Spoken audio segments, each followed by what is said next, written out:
What is happening at the moment is that men are beginning to empower themselves by communicating with each other and discussing issues that concern them as men, as opposed to issues that concern them in other spheres of their lives.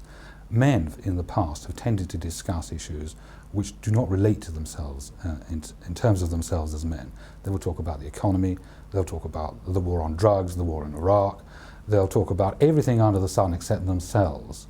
But what is happening, thanks to the internet and to the growth of the men's movement, is that for the first time, probably in history, and certainly in recent history, men are actually talking about their own needs.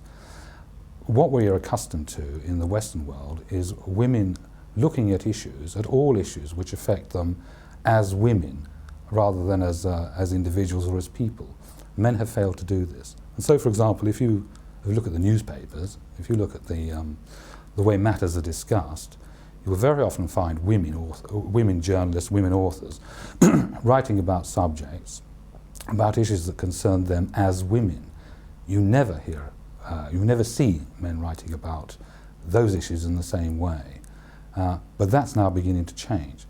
The second reason is that so many men have now become alienated from their own societies for one reason or another, often because, well, perhaps they've lost access to their children, perhaps they've been sent to prison for some trivial offence like smoking cannabis, perhaps they feel alienated because they've been discriminated against in the workplace, where women have been promoted ahead of them simply on the basis of their gender.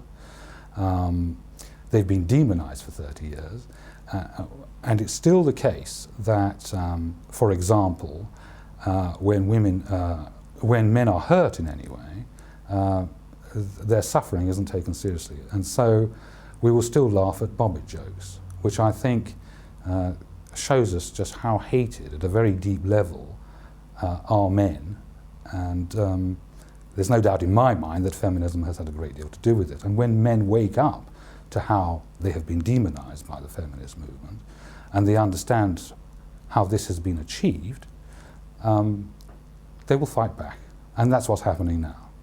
Do you think that something in the nature of men makes it more difficult for us to work together, for men to work together to achieve, not in terms of general teamwork, but in terms of forming societies like mankind or contributing to this sort of effort? Yeah, do you think that something about men makes it more difficult for that to happen than with women and their charities, who seem to be so numerous? Yeah, I wouldn't disagree with that. I find it quite strange with men. If you get them into what I call a military situation where they've got to take orders and all that, I mean, they're unbeatable, because they do work as a band of brothers, you know what I mean? They'll look after each other's back, and they will fight as a good team. But it would seem that when it's fighting for women's rights, as when I was down the visitor centre, when I ran that for the first year, and I had this couple came in, and I don't know, she was giving him a bit of a nagging, and this bloke turned around and he says, "There's no doubt about it," he said, "you ever go at a bloke," he said, "he's on his own," he said, "you ever go at a woman," he said, "and she's got the world behind her."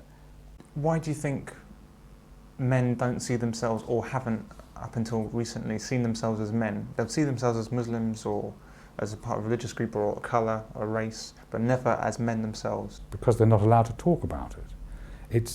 They are in private, but as you probably, I mean, men in private rarely talk about their emotional states, you know, the monosyllabic when they talk about their intimate relationships. But once again, men have not been allowed to air their views, their complaints, their worries in the mainstream media for a long time. And so they haven't developed a consciousness of themselves as men. You know, women see the way, look at the world in a completely different way than do men. Men externalize the world, if you like. They almost don't see themselves as a part of it. They see the world in terms of statistics, numbers. They see the world in terms of different groupings, blacks, whites, but they don't see themselves as men. They're conscious. They don't have a consciousness of themselves as men. You can see this, for example, well, there are many examples, but one that comes to mind is the fact that they don't look after their health very well. Men tend not to go to the doctors as often as do women, because men are not thinking of themselves. It's something that they're unaccustomed to thinking about. Men have been brought up, at least certainly when I was a lad, brought up to think of just about everything accept themselves. And of course, you need men to think in this way if you're going to send them out to do hard, onerous jobs, if you're going to send them out to war. And a man who goes out to war values his country more than his life. And that's how men have been brought up.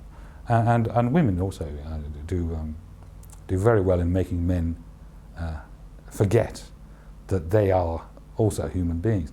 Fathers' movements right the way across the world have never managed to establish themselves as a coherent, powerful source of opposition. Unlike the feminist movement, women are far better than men in networking and organising and working with each other, particularly over emotional issues. Men, I'm afraid, in the dark ages when it comes to this. So even if they know that a woman is not really quite right in what she's saying, they'll back her because she's a woman. The sisterhood's got to stick together. Do you think that there were things that men could have done back then, or? Yes, Families Need Fathers started almost immediately after I opened.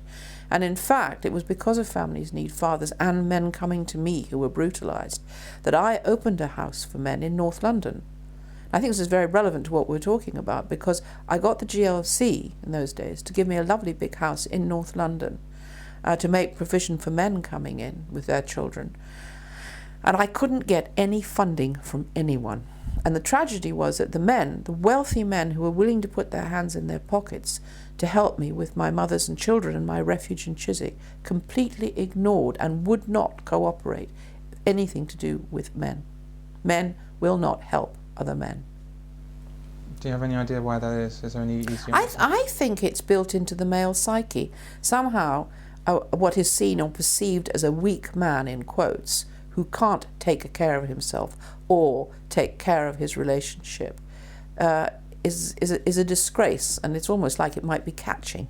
When you're dealing with women's violence, whether it be a mob violent rule, like these women, there is an innate part of men that is extremely frightened of women, and they don't deal with them, they run away. Often I've said to a man, the reason that you're so angry with your partner is because you're so dependent on her. And this is often why I think men don't take responsibility for anything to do with this movement. They don't get together, they don't negotiate with lawyers, they don't en masse say, we're not putting up with this. Do you see that changing at all, or do you think it's just a constant? I think men have to learn to change. I think women are infinitely malleable and changeable. Maybe it's a biological imperative in women because they create the conditions to have their children safely and to bring them up. But there seems to be, if you put, an example is, when I opened the refuge, it was a 2 up, 2 down outside lavatory, and within a matter of months, there were 56 mothers and children in that tiny place. And to watch them organise it, the feeding, the cooking, the washing, the cleaning, they did it all. I just used to come in and be there. The night I opened the men's house, which was actually a much nicer house in North London, and took in the first men, what the men did, which was so dispiriting, because I was expecting them to do what the women did. They just merely moved themselves into different rooms, shut the doors and refused to come out. They didn't cooperate with each other, they didn't help each other.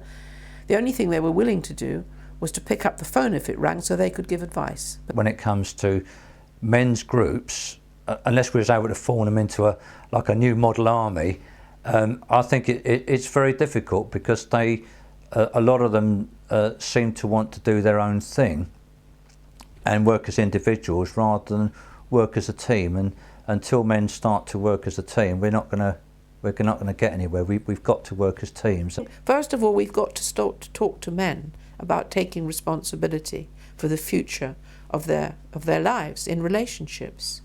It can get down to some very simple things with men. I mean, how many men in a relationship take any responsibility for buying Christmas cards? None.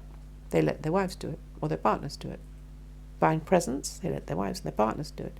Any responsibility for relationships. And I remember giving an impassioned speech somewhere in the world, and I was talking about what I call women as terrorists, because women in relationships tend to behave like terrorists. A lot of the violence is subterranean.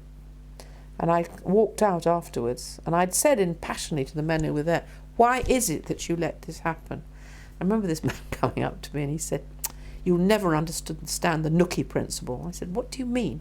He said, well, if I go home and even discuss with my wife that men could be victims. I don't get any sex for weeks. There's a lot to do with that, and it's the intimidation of men. I mean, what is it about men who are supposed to be so much more violent than women, that when it comes to revolutions, in terms of protecting themselves and their children, they're wimps?